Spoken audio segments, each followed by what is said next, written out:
welcome back. If you're new here, my name's Rachel and I am a 7th year high school math teacher. So today is Saturday and I'm actually heading to the school. So it is the Saturday before we go back. We just had our week of pre-planning. So I was just gonna go in for an hour or two and just kind of work on some things for the first day. We ended up having a faculty meeting from 1 to 3 on Friday and it was kind of unexpectedly long. So I actually just didn't get everything done I wanted to. So like for my sanity, I just wanted to be able to go in and just double check all my first day stuff and like kind of first week.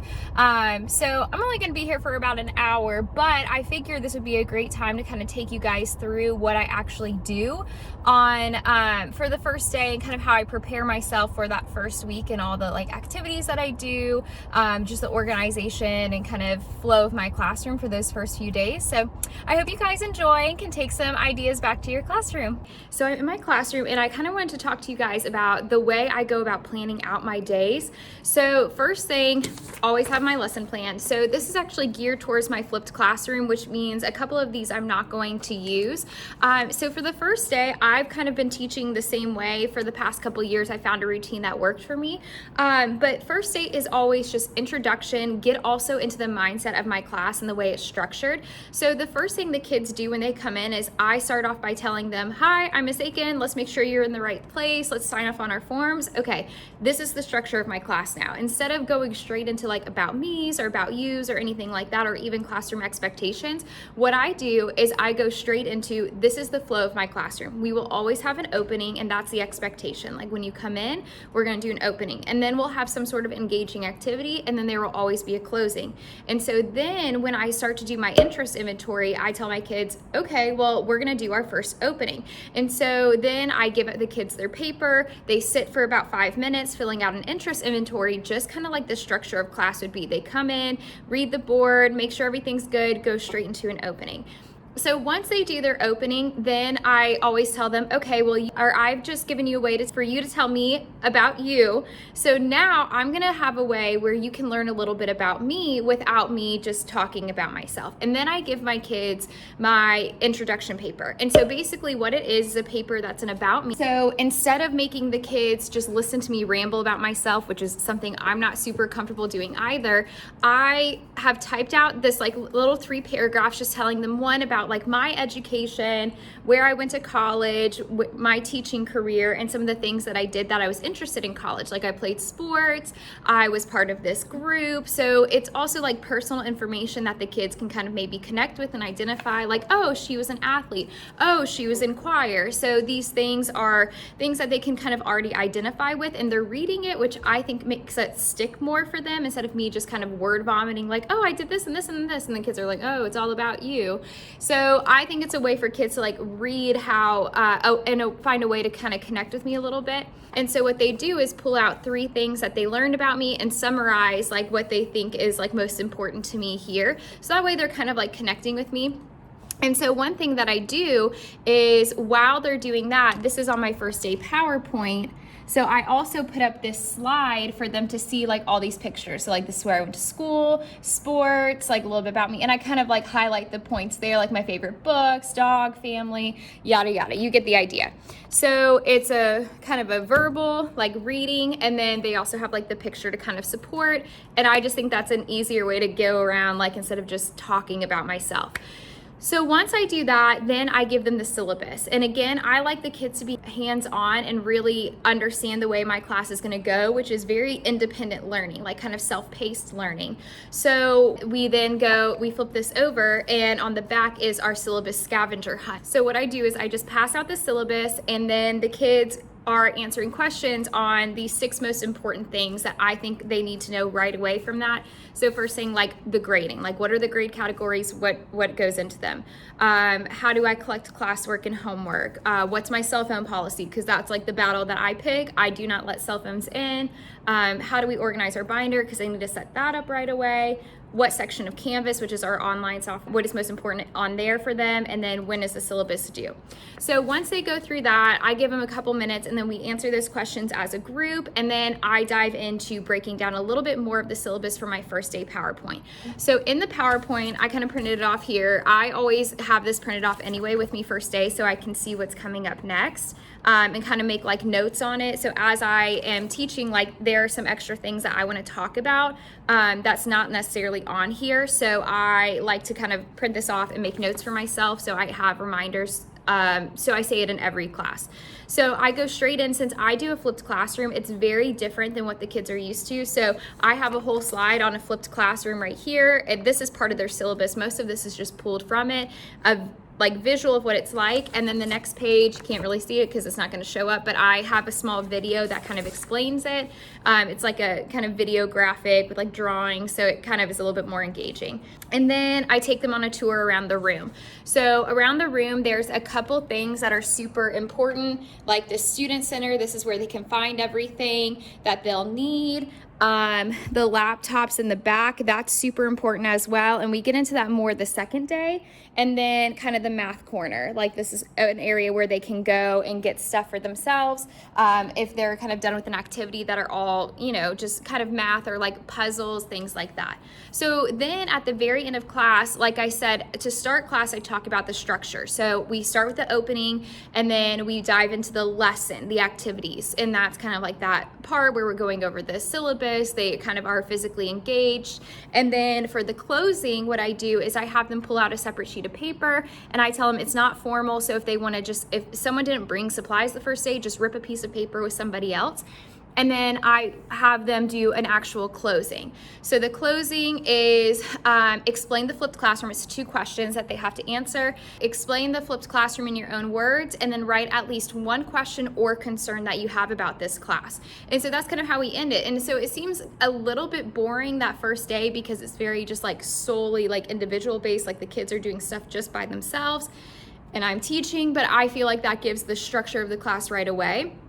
And then the next day I can do something a little bit more engaging with them. So that's the first day. The kids are gonna leave class by handing me their piece of paper. So that way I have like that one-on-one interaction, like as they leave, I take it, say thanks so much, have a great day, see you tomorrow, awesome, blah, blah, blah.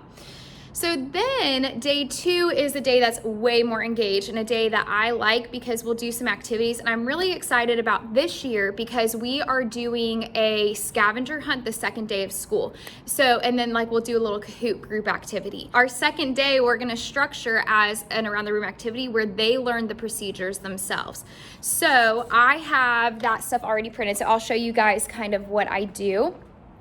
I have this little piece of paper that they're gonna fill in, and there are all these procedures, like topics that they need to know to be successful. And what I'm gonna do is place task cards around the room. So I've typed up like, what do they need to do when they enter the classroom? Like, what is the procedure for getting a laptop? Like all of it, leaving for the bathroom, things like that. And so I've typed that up, and then they're gonna be on these bright yellow cardstocks around the room. And so the kids will have like a couple minutes to go look for stuff, fill out their card. And then when the kids are done, this is like, again, implementing like procedures for my classroom. I'll be playing music on Spotify. And then to get them to go back to their seat, I press my doorbell, and that's their cue, like, hey, you need to go back and we're wrapping this up. So then we kind of go over some of the answers, and then what I'll do is tell the kids that they're gonna now be in groups and we're gonna play a Kahoot, but it's gonna be a group Kahoot. Because one thing is at our school, it's very hard for the kids to connect. So not every kid is gonna be able to connect really easily to the Kahoot. So I put them in groups of 4 and I just say, all right, someone find a cell phone that's working. That's gonna be what we use to answer. And then the kids are gonna play a Kahoot, and like the winning group will get like Jolly Ranchers or something. But it's just all questions from yesterday about the syllabus, and then questions from today about procedures around the room. So I'm gonna go print those task cards now so I can show you. I just use cardstock. It's a little bit more durable to kind of like, you know, kids throughout the day going around the room. So I'm gonna print that so I can show you guys and kind of show you like how I just hang them around the room so the kids can see them. And I'll do that next and show you guys kind of where I place everything. Okay, so these are them. Like I said, I print on bright yellow cardstock. There's really nothing fancy to this. I just kind of share like different things, like the rules. So what I do is I'll cut these out and then just tape them to the wall. So like Tardy's, I'll put that one in entering the classroom, probably by the door where kids kind of like know this is the area. So that's where they learn that. Bathroom, borrowing a pencil, I'll put here. Probably test aid directions, I'll put here. Laptop, headphones, stuff over there. And then anything else that's kind of like doesn't have a place in the room, I'll just place around on the walls for kids to kind of like walk around and kind of see throughout. But I do try and place things like in locations like near where like that topic is. Oh, and I forgot to add this in, but before I even begin the activity on the second day, the questions that I had from the previous day, so the ones like when they were leaving the room, I answer those and put that as my opening for the next day. So they'll come into class, I'll do roll, and then I'll put like the questions that were most asked and have the answers to them on the board, and we'll go over that really quickly just to kind of address right away those concerns. And so the kids can see that like the stuff they're turning in, like I'm actually looking at and reading and listening to them, and I just think that kind of adds to some more rapport. So I wanted to kind of take you guys through some actual classroom procedures that I have that you can maybe take back for your classroom that I like to implement the first day. So one of the first things that they learn is that I always have a place for them to pick stuff up and drop stuff off. So this is where they pick up their notes for the day. That's just where they always are going to grab their materials, and it's always right next to a missed a day. So I'll just put anything from the previous day. Now normally this is what I like to do because we don't have a textbook. I take the notes and just the notes and make a packet for the week. So I'll turn you guys around and show you that. So the packet it's usually more than just a week. I try and put the whole like unit in there. It's easy to have your notes ready, but a lot of times I struggle with getting activities ready in time to put in a huge packet. So I just do the notes and put the dates that they're gonna be on. And then I go ahead and give them the dates of the quizzes and tests. That way this is something that I can stick to and the kids are aware at the beginning. I really think it keeps me from having to change dates, like, oh, my kids aren't ready because they weren't doing stuff, so I have to push a quiz back. No, they know right away we're gonna have a quiz on Wednesday, a test on Friday, or on Thursday. So I think it just helps them hold them accountable because they have everything right here. There's no reason they shouldn't have these done or know when our assessments are gonna be. But then, like always, I have like a little disclaimer. All assessments have the possibility of being changed. It's the student's responsibility to keep up with and mark any changes. Extra assessments such as pop quizzes may also be added without prior notice.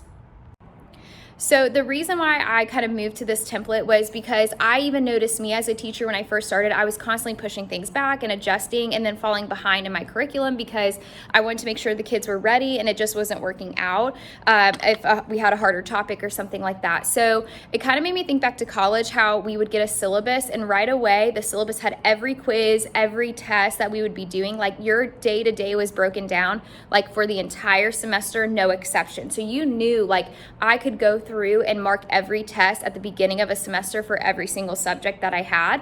And so what I decided, because that's really almost impossible to do a whole semester at a time, but if I do it for each unit, like a little chunk for each unit, it kind of emulates that kind of mentality of like, oh, this is what to expect for the next 3 weeks. I know exactly when the quiz is, when the test is. So kids are better able to prepare instead of teachers saying like, oh, we're going to have a test in a week now, like, and then not really have it written down anywhere. I know that as freshmen, I have very few kids who are going to actually like write into an agenda, and we don't even give our kids agendas at this school. So they don't really like write stuff down. It's very rare that I have kids who do that. So having that as the cover of their notes, I think kind of emulates that agenda that they know exactly when their assessments are going to be. And so there's no real like discrepancy or unawareness of, oh, I didn't know we had a test. Well, that's because you never wrote it down. Well, they have that paper and it's always written down. So that's something I like to do, something that's to think about maybe like for your classes, because it's really helped me like stay on track with my assessments with my kids.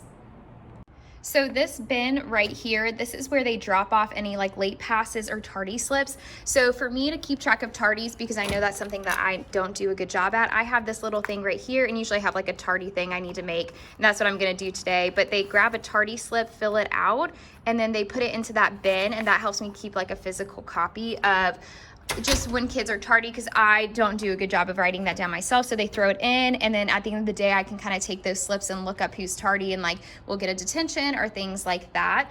So that's worked out really well for me. And that's something that like is part of the first day procedures. Like kids need to know that expectation right away, like the way the classroom is structured, and also like what happens when they're late or tardy or things like that. So looking at this as well, just bathroom, things like that, I always have like the directions here, a sign out list. So especially with high school, I do not like being interrupted, keeping track of it. So my students just write a list of their names.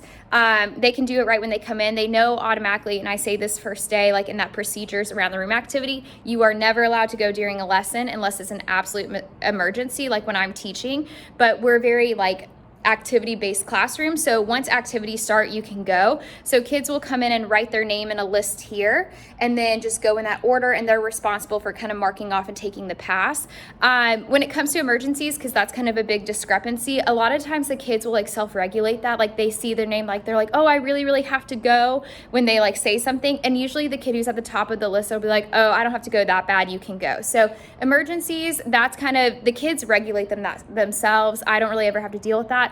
Every now and then I'll get a girl who's like, I need to go, for girl stuff. And I'm like, okay, that's fine. Like, just go. And no one really ever questions it, but it keeps me from having to keep track of the list. And then the kids like constantly asking me, they don't ask me, they just write their names and they regulate that themselves.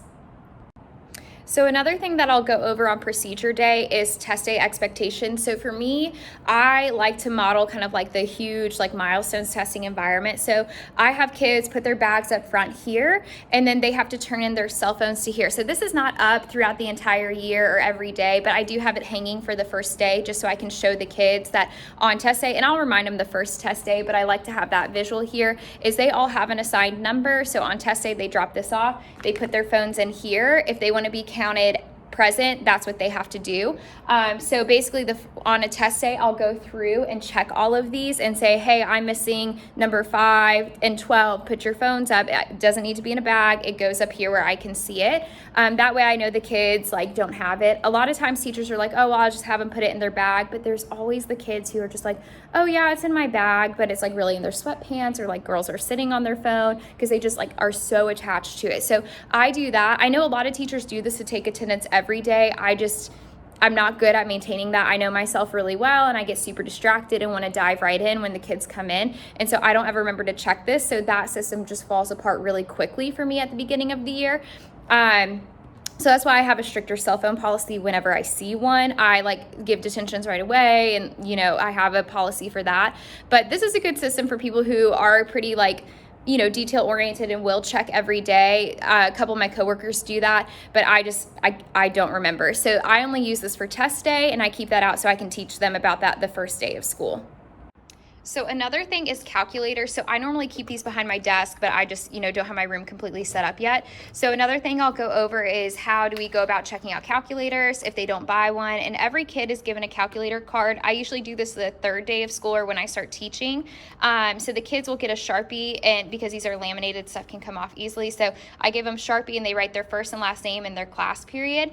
So if they want a calculator, they have to give me this card, and then they can take one, and I just put it right in so I can kind of see it. If one of these is still there, that means a kid took one or didn't turn it in, and that's just an easier way for me to maintain calculators. I've had a lot go missing over the years, just like kids will take them home or things like that. So if a kid does, I now have a card, so that way I know exactly who it is and I can ask them the next day, and I just put this on my desk for the next day. So that's the way I kind of keep track of that, and I kind of go over with the kids. So I also go over laptop and headphones. We don't really use those right away, but we use them very consistently through the year with the flipped classroom. So another thing I need to do is make my clipboards, but I don't really have like all my rosters set yet. I usually print that like early Monday morning because there's changes over the weekend. So I'll have a clipboard for each class period, and they'll just have to sign out. They're assigned a number at the beginning of the year. It's the same one that correlates with like turning in their stuff here. It's really just their desk number. So they know which laptop they're supposed to take out, but sometimes some don't work, or just stuff happens. So there's still a spot on the list where they'll like say, I'm checking out this number. It should be the same number every time, but if it changes, they have that. And then I also have headphones. I'm getting some more to hang, but They can use these to plug into the computer so they can listen to video notes if like maybe they missed doing them for homework. I make them do it in class. And so they borrow one. They're not allowed to unravel them. This is enough distance for them to like be able to plug into their laptop in here. And then when they're done, they just always have to take a Lysol wipe and like wipe off the ears. I don't have like in the ear headphones for that reason. It's kind of gross. So these are like $10 ones from Amazon, like these little Sony ones. So those work really well. So I have some more coming in, like $10. I put them on my Amazon wish list, and I had a lot of people buy them for me, so that's not something I even bought. Just make a wish list, send it out to friends and family, and they'll buy them for you. So that's what they do for headphones. And again, those are part of the procedures we go over first day because it is such a big deal in our classroom of what we use. Okay, and then one of the last things I go over is this center right here. So this is like a when you finish early. So this is for tests and quizzes, things like that, or if they even finish their extension activity early. I have some like games and books, like puzzles, cards, chess, like all that stuff. So these are all things that they can use, like little metal like puzzles, like little logic puzzles of how you unravel stuff. So when they finish tests, I'll always have like a boy or two. I hate to say it, but it's always a boy that's just like super hyper and wanting to like talk to their friends or do something. So I'll usually just tell them to grab a friend, go in the hall and like play chess or play cards or something in the hall, because I don't want to deal with that distraction and also having to say like, hey, stop talking, like you're being rude, like, or shushing kids. That's still just as distracting as them talking. So I'll just let kids grab some stuff and go in the hallway, or they can play individually at their desk. Okay, so one extra thing I wanted to add in, this is for like the teacher like meet and greet. We actually didn't do a meet and greet. It was just a walkthrough, so kids didn't really meet us. We like stayed in our classrooms with our doors locked, and just let like freshmen come and like take a look around their schedule. But this is the supply list that I give them. And so I've mentioned this a couple times, like an Amazon wish list. So I give them the supply list, and we ask for a very specific calculator, and kids always get the wrong one. So I just made a QR code to the link in Amazon. It's literally like a search on Amazon that this links to of this calculator so they can buy them. But also another thing I do is classroom donations. And so right when people are walking through, signing up for Remind, getting supplies, I just make this little blurb like, it takes a lot of money and time and setup to like make an engaging environment. So these are some things that I need for my classroom in order to make it like work more smoothly. So this is a QR code to a wish list that I created, and I just put that on there. And like every year, I have a good bit of parents who will donate. And I also, the first week of school, I'll draft an email saying like, we're so excited. There's been so much learning going on. Like, it's been amazing. Here's the supply list. Here's the Remind. Don't forget to like buy for your kids. Don't forget to sign up. But I also include that link to my wish list on Amazon in that email. And I get like a lot of parents. I think a lot of parents want to donate. They want to be able to support their teachers, especially in high school. We don't really, it's not cool to the kids to like get the teachers like Christmas gifts or teacher appreciation week. They're just not into it anymore, but the parents I think really still do care and want to find a way to like help support. So that's the way that I found a lot of parents will donate. Like, for example, this year we already had our walkthrough on Thursday, and I checked my Amazon wish list, and I had $200 worth of stuff already bought off of that from some parents. So that's a way. I know like in high school it's kind of like frustrating because you're like, the parents don't appreciate us, the kids don't. Like the elementary school teachers always get all these gift cards and parties and baskets for teacher appreciation, and you don't ever see that in high school. It's really rare. So I truly believe parents want to do that. They're just super busy with all their kids, and the high schoolers just, they don't care as much and they don't tell their parents about that stuff. So this is a way where I think parents can really feel involved and feel like they're supporting their teachers. So don't be afraid to ask for stuff or make a wish list. And if you ask for a donation list, like these are some things to donate, I'm telling you, the kids, like I've had parents say like, hey, I sent this in with my kid. Did they give it to you? And the kid never did. They left it on the bus, or it's just like embarrassing to like actually bring it in. I don't know why. The kids just get embarrassed of like supporting teachers. They don't want to be the teacher's pet. So what I do is I have all this stuff. The address that it ships to is the high school. So I put that like when they're doing the donation list, when they purchase something, it goes straight to the high school, so they don't have to worry about sending it in, their kids. It just works perfectly. Okay, so that's pretty much all I have for you guys. I know I feel like I just word vomited on everyone like who's watching, but that's just what I do the first 2 days of school to really set the expectations, get to know my kids, and make sure they're like very aware of what's going on, and a couple of those procedures that are super important to running my classroom. So I hope you guys can take some ideas back of just like, maybe it's just the calculator cards, or maybe the Tardy stuff, or like how you do your notes, or maybe just like the opening activities that like I do the first day. I just found over the past couple years super successful just like being able to integrate, like, this is what I do in my classroom, let's practice today. First day of school, like, this is how it's going to run, and also making sure like there's an engaging activity for the kids to learn procedures. For me, I'm just a better teacher when the kids have structure. Like, if I don't have a rule for anything and everything, or just a way it's going to run, the kids just don't really regulate themselves that well, or just are like timid and don't know what to do.